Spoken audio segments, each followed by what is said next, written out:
தேவை இருக்குது, நோக்கம் இருக்கிறது.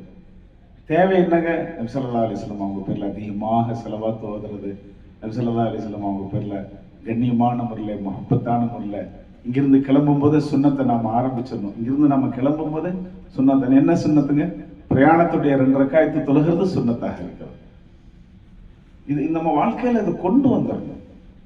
மதீனாவுக்கு நம்ம இப்போ கிளம்பும் போதே இன்ஷா அல்லாஹ் 9:30 மணிக்கு நம்ம இங்கிருந்து தயாராகிடுவோம். எல்லாம் ஒழுவோட நம்ம கிளம்பணும். 2 ரக்காயத்து ரூம்லேயே காபத்துல்லாஹ்ல போய் தொழுகணும்னு அவசியம் இல்லை. ரூம்லேயே 2 ரக்காயத்து சஃபருடைய 2 ரக்காயத்து தொழுது கொள்றது இது மேலான சுண்ணத்தாக இருக்கிறது. இன்னொரு சுண்ணத்து என்னங்க? மிஸ்வாக்கு போடுறது, நபியுடைய சுண்ணத். இதெல்லாம் தேவைகள்.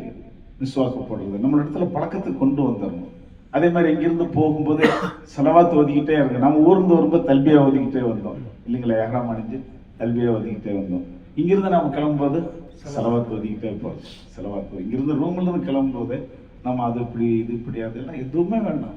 ஒரே நோக்கம், நபியை சந்திக்க போகிறோம். ஒரு மஹப்பத்து, ஒரு ஆர்வம், என்னங்க நம்மளை அறியாத ஒரு பேரின்பம் நபி ஸல்லல்லாஹு அலைஹி வஸல்லம். அதனால தான் பெரியார்கள் சொல்றாங்க, நீங்க அவங்கள பார்க்கலைனாலும் அவங்க உங்களை பார்க்குறாங்க அப்படின்ற ஒரு உணர்வோட போங்க நீங்க அப்படின்னு சொல்றாங்க.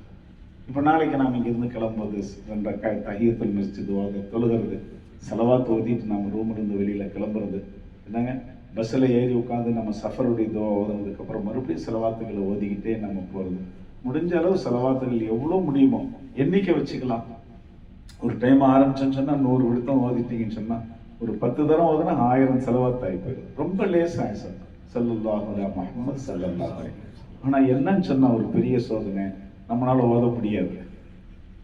நம்ம கூட வேற ஒருத்தனும் இருக்கிறான்.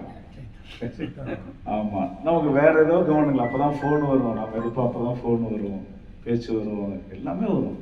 அதையும் தாண்டி செய்யறதா முஜாஹதா. அல்லாஹ் எப்படி சொல்றான் பாருங்க, யா அய்யுஹல்லதீன ஆமனூ, ஈமான் கொண்டவர்களே, சல்லு அலைஹி வஸல்லிமு தஸ்லீமா. அல்லாஹ் சொல்றதே அப்படி சொல்றான். என் நபி மேல நீங்க ஸலவாத் சொல்லுங்க, சொல்லுங்க அப்படிங்கிற அல்லாஹ் கட்டளை இடுகிறான். வஸல்லிமு தஸ்லீமா. சுப்ஹானல்லாஹ். கண்ணியமிக்க அல்லாஹ்வின் நல்லடியார்களே, ஹாஜிமார்களே, ஹாஜியார்களே, உண்மையிலே இருக்கிறத நம்ம வாழ்க்கையிலே சில விஷயங்கள் நமக்கு இன்ன வரைக்கும் விளங்கலை. வயசு 60 ஆயிடுச்சு, 70 ஆயிடுச்சு, 75 ஆயிடுச்சு, இன்னுமே என்ன விளங்கலை, என்னென்ன விளங்கலை, என்னங்க நம்ம ஒண்ணுமே விளங்கலை. நம்ம முடியெல்லாம் ஏங்க வெளுக்குது? யோசிச்சு பாருங்க, நம்ம உடம்புலே இருக்கு முடி ஏங்க வெளுக்குது? இல்லை, நம்ம சொல்றோம் மரணத்தினுடைய இது பித்தம், அது இது வயசாயிடுச்சு அப்படின்னு சொல்றோம். அதுக்கு சரியான அர்த்தம் இல்லை. ஏன் வெளுக்குது? ஹஸரத் அலி ரலியல்லாஹு தஆலா சொல்றாங்க, அவங்க ஒரு அடிமையை வச்சிருந்தாங்களாம். அவங்களுடைய மௌத்தை ஞாபகப்படுத்துறதுக்குன்னே ஒரு அடிமையை வச்சிருந்தாங்க. எப்போ அவங்களுடைய தாடி முடி வெளுத்துச்சோ அந்த அடிமைக்கு விடுதலை கொடுத்துக்கிறாங்க. கேட்டாங்களா, ஏன் சொன்னாங்களா, என் மௌத்து என் கூடயே இருக்குது அப்படின்னு சொன்னாங்க. ஏன் முடி வெளுக்குது அப்படின்னு சொன்னா, மௌத்துக்காக தான் வெளுக்குது. உனக்கு வயசாயிருச்சுப்பா, நீ கபரின் பக்கம் நெருங்கிட்ட, உன்னுடைய அல்லாஹுடைய தொடர்பை நீ சரியாக ஆக்கிக்கொள், நீ அல்லாஹோட இருக்கக்கூடிய அந்த தாழ்வுக்கு சரியாக ஆக்கிக்கொள். நீ மௌத்துக்கு பிறகு நீ தனியே கபருக்கு போற, கபர்ல நீ தனியாக இருக்கணும். என்னங்க நம்மிடத்துல 3 கேள்வி அல்லாஹ் கேட்பான். ரப்புக்கன்னு கேட்பான், உன்னுடைய ரப்பு யாருன்னு அல்லாஹ் கேட்பான். நாம இங்க வயசெல்லாம் ரப்புன்னு சொன்னாலும் வராது. எப்போ ஷரியத்தான முறையில் அல்லாஹுக்கு பயந்து அல்லாஹுடைய பொருத்தத்தோட வாழ்க்கை வாழ்றோமோ உடனே சொல்லுவோம், என்னுடைய ரப்பு அல்லான்னு சொல்லுவாங்க. ஒமா தீனுக்கு, அவனுடைய தீன் என்னன்னு சொல்லி கேட்பாங்க.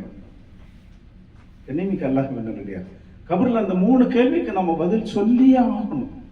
அதுக்குதான் அந்த முடி வெளுக்குது. ஆயிஷா, முடி எதுக்கு வெளுக்குதுங்க? வயசாக இல்லை, உனக்கு மௌத்து நெருங்கிருச்சு ஞாபகப்படுத்துறதுக்காண்டி முடிவு. நம்ம வாழ்க்கையில நம்ம அதை புரிஞ்சுக்கிறதே இல்லை, வாழ்ந்துகிட்டே இருக்கிறோம். இன்ன வரைக்கும் நம்ம வாழ்க்கையை தாண்டி உள்ள விஷயத்த நம்ம கவலைப்பட்டு இருக்கோம். இல்லை கண்ணியமிக்க அல்லாஹ்வின் நல்லடியார்களே, அருமை நாயகம் ஸல்லல்லாஹு அலைஹி வஸல்லம் அவருடைய ஷஃபாஅத் எனக்கு வேணும், நபியுடைய ஷஃபாஅத் எனக்கு வேணும். அப்படின்னா என்ன செய்யணுங்க? நபியுடைய சுன்னத் என்னுடைய வாழ்க்கையில வந்துடும், என்னுடைய சுன்னத் வந்துடும். நான் ஒரு சம்பவத்தை சொல்லுவோம். பொதுவாக நம்ம மதரசா காஷிஃபுல் ஹுதால ஒரு ஹஸரத் இருந்தாங்க, ஹஸரத் ஹிதாயத்துல்லாஹ் மௌலானா. எல்லாம் அவங்க கவரை 100 கொண்டு நிரப்புவானா.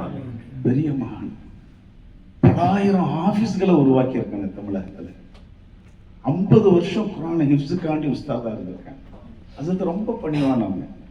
ஹஸரத் ஹஜ்ஜுக்கு வந்திருந்தாங்க, நம்ம கூட வரல, ஹஜ் கமிட்டில வந்திருந்தாங்க.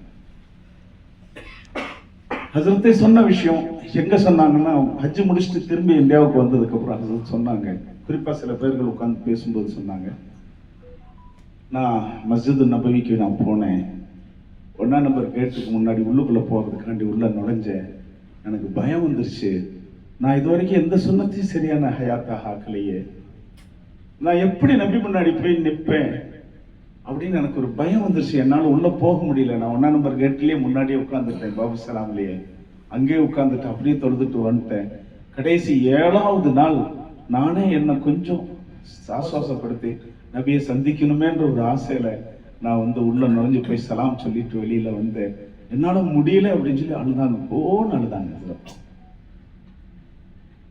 இன்னைக்கு அல்லாஹ் உண்மை இந்த எஹ்சாஸ் நம்மளுடைய உள்ளத்துல வந்து, நான் சுன்னத்தை ஹயாத்தாக ஆக்கல, எவ்வளவு பாவங்களை செய்யறேன்னு, என் கண்ணால பாவத்தை செஞ்சுட்டு இருக்கேன், என் காதால பாவத்தை செஞ்சுட்டு இருக்கிறேன், என்னுடைய நாவால புறம் பேசி கொண்டிருக்கிறேன், எல்லாத்தையும் குறையா நினைக்கிறோம். என்னங்க எல்லாரையும் நம்ம திட்டுறோம், இதெல்லாம் நபிக்குடைய சுன்னத்துக்கு மாற்றமான விஷயம். நபி ஸல்லல்லாஹு அலைஹி வஸல்லம் அவங்க பேர்லாம் ஸலவாத் ஓதல, அன்னாருடைய சுன்னத்தை என்னுடைய வாழ்க்கையில ஹயாத்தாக ஆக்கல. என்னங்க என்னுடைய உடையில சுன்னத்து இருக்கிறது, நடையில சுன்னத்து இருக்கிறது, என்னுடைய ஒல்லியால சுன்னத்து இருக்கிறது, என்னுடைய பேச்சுல சுன்னத்து இருக்கிறது, என்னுடைய ஒவ்வொரு செயலும் அருமை நாயகம் ஸல்லல்லாஹு அலைஹி வஸல்லம் அவங்களுடைய சுன்னத்து.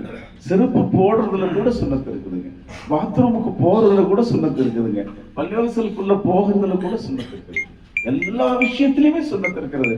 நான் இது வரைக்கும் எந்த சுன்னத்தையும் எடுத்து நடக்கல, இனிமேல் நான் சுன்னத்தான முறையில் எடுத்து நடப்பேன் அப்படின்ற ஒரு பேராசையோட நாம இங்கிருந்து கிளம்பி போகணும்னு சொன்னா அதுதான் மக்சதாக இருக்கிறது. நபியுடைய ஷஃபாத் எனக்கு வேணும், எனக்கு ஷஃபியுடைய ஷஃபாத்தும் அதுவும் ஹதீஸ்ல வருது. சில பேர்களை அருமை நாயகம் ஸல்லல்லாஹு அலைஹி வஸல்லம் அவங்க முன்னாடி போய் அஸ்ஸலாத்து வஸ்ஸலாமு அலைக யா ரசூலுல்லாஹ்னு சொன்னா நபி அவங்க முகத்தை திருப்பிக்கிறாங்க.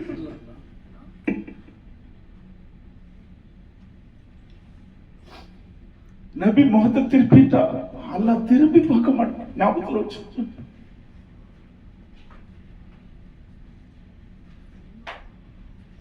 நம்ம அங்க தர்பாருக்கு போறோம். அதனாலதான் அல்லாஹ் குர்ஆன் சொல்றான், யா அய்யுஹல்லதீன ஆமனூ, ஈமான் கொண்டவர்களே, யா அய்யுஹன் நாஸுன்னு சொல்லல, மனிதர்களேன்னு சொல்லல. அல்லாஹ் என்னன்னு சொல்றான், யா அய்யுஹல்லதீன ஆமனூ, ஈமான் கொண்டவர்களே, ஸல்லூ அலைஹி வஸல்லிமு தஸ்லீமா. அப்படின்னா எனக்கு வெறும் ஸலவாத்து மட்டும் இல்ல, முழு வாழ்க்கையும் சுன்னத்தாக நீங்க மாத்துங்க. அதனுடைய கருத்தே அதுதான். விளங்காம போகிறது பெரிய நஷ்டம் ஹாஜியார். நான் அதுக்குதான் இந்த உதாரணம் சொன்னேன். தாடி ஏன் விளக்குது, விளங்கல, இது வரைக்கும் விளங்கல, மூத்து வந்தோன்னு அப்ப என்ன சொல்றோம், இதா ஜா அஜலுஹும் லா யஸ்தஅখিরুன ஸாஅத்தன் வலா யஸ்தக்திமுன். அந்த நேரம் வந்துச்சுன்னா கண்டிப்பா ஒரு நிமிஷம் கூட முந்தாது பிந்தாது. உடனே அந்த மௌத்து வந்தோன்னு அந்த மனிதன் என்ன சொல்றான், கொஞ்ச நேரத்துக்கான என்னை விட்டுரு யா அல்லாஹ். விளங்கவே